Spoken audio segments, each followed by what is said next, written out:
समाजातल्या रूढी विचारांना छेद देत अनेक महिला विविध क्षेत्रात उल्लेखनीय कार्य करत समाजात एक नवीन ओळख निर्माण करत आहेत. महिला दिनाचं औचित्य साधत अशा महिलांची गाथा आम्ही आपल्यासमोर मांडत आहोत. आपण सुरक्षित आहोत, व्यवसाय करण्याचं आपल्याकडे कौशल्य आहे, मग आपण काहीतरी व्यवसाय करावा असा विचार जालन्यातील काही महिलांनी केला आणि बचत गटाच्या वस्तूंना त्यांनी प्राधान्य दिलं. पाहूया. वंदना आसाराम कासार या जालना जिल्ह्याच्या घनसांगवी तालुक्यातल्या तीर्थपुरी गावातल्या शेतकरी महिला. अनंत अडचणींशी दोन हात करत आपल्या कुटुंबाचा गाडा चालवणाऱ्या असंख्य कष्टकरी महिलांप्रमाणेच त्यांना देखील गरीब परिस्थितीशी झगडावं लागलं. इतकंच नाही तर पोटच्या 5 मुलींच्या संगोपनाची जबाबदारीही त्यांना सांभाळावी लागली. पण त्यातूनही त्यांनी मार्ग काढला. स्त्री जन्माची अलिखित जबाबदारी म्हणून आत्मसात केलेलं स्वयंपाक कौशल्यच त्यांचा मोठा आधार ठरलं. आपल्या कुटुंबाचं पोट कसं भरायचं या विवंचनेत असलेल्या वंदना कासार यांना त्यांच्या हातच्या चवीनंच स्वतःच्या पायावर उभं केलं. लहानपणापासून आईकडनं शिकलेल्या स्वयंपाक कौशल्याच्या जोरावर त्यांनी घरगुती खानावळ सुरू करत स्वतःच्या व्यवसायाला सुरुवात केली. याच काळात त्या उमेद या संस्थेच्या संपर्कात आल्या.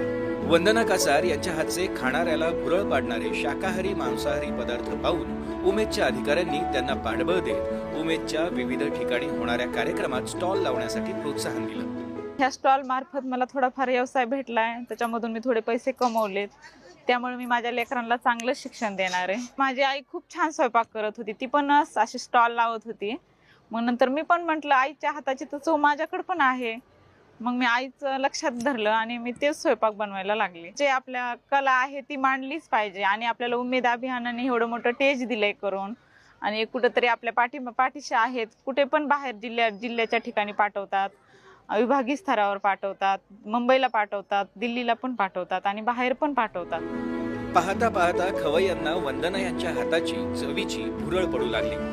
मागच्याच महिन्यात त्यांनी मुंबईत लावलेल्या स्टॉलवर वंदना यांच्या हातच्या खरडा मसाला, सावजी मसाला आणि काळा मसाल्याच्या मांसाहारी पदार्थांवर मुंबईकरांची उडी पडली.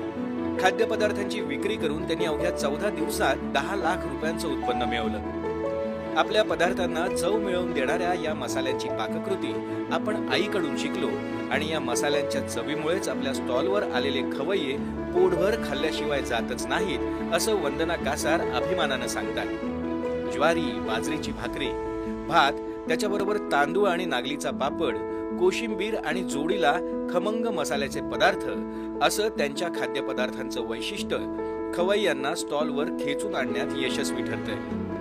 आपला व्यवसाय सचोटीनं करणाऱ्या वंदनाताई आपल्या पाककृतींच्या रील बनवण्यासाठीही प्रसिद्ध आहेत. आजच्या समाज माध्यमांच्या जगात स्टॉलवर आलेल्या ग्राहकांच्या समाधानी मुद्रेची रील हीच त्यांची जाहिरात झाली.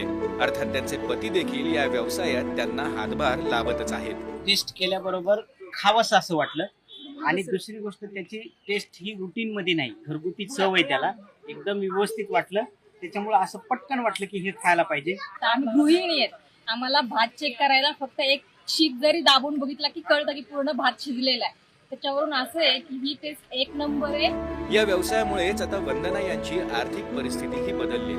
खानावळीतून सुरू झालेला वंदनाताईंचा हा प्रवास जितका थक्क करणारा तितकाच प्रत्येकाला, विशेषतः कष्टकरी महिलांना प्रेरणा देणार आहे. खरं तर आपल्या हातातलं प्रत्येक कौशल्य आपल्या जगण्याची दिशा बदलू शकतं आणि वैयक्तिक जगण्यातली आत्मनिर्भरतेची वाटचाल प्रशस्त करू शकतं. हेच वंदनाताईंनी आपल्या यशातून दाखवून दिलंय.